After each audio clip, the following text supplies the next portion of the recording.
Verse by verse meditations. Genesis chapter 9. Genesis chapter 9 and verse 17. And God said unto Noah, This is the token of the covenant which I have established between me and all flesh that is upon the earth.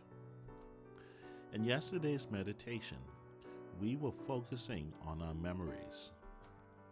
This week, I started teaching ratios and proportions to both my grade 10s and my grade 11s.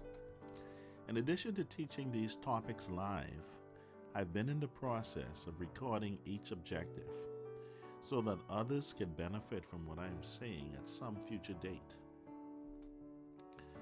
As I currently have 2 grade 10s and 2 grade 11s, this would require me to go over each objective in this topic 5 times.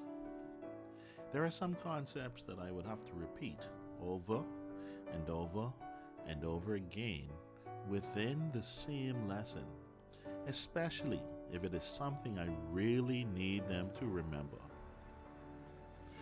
In spite of me repeating some things more than 100 times, guess how I feel when my students are being tested? I would say to myself, did I say what I needed to say often enough for them to remember?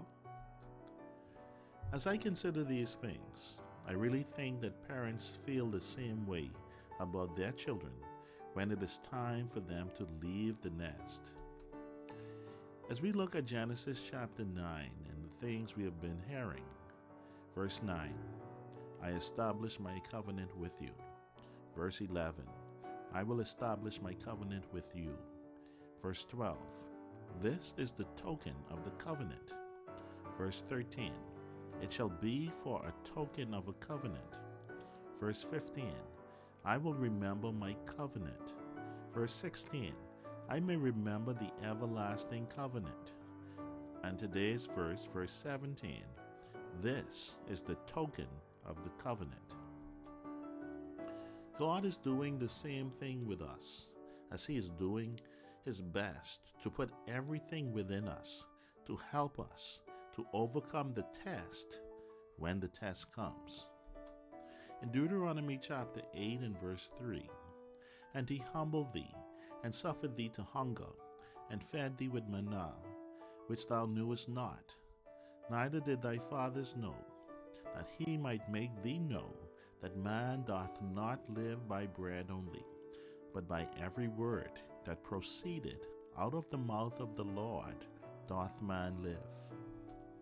First of all, God will repeat Himself because He knows that it is the very words that come out of His mouth that sustains our souls.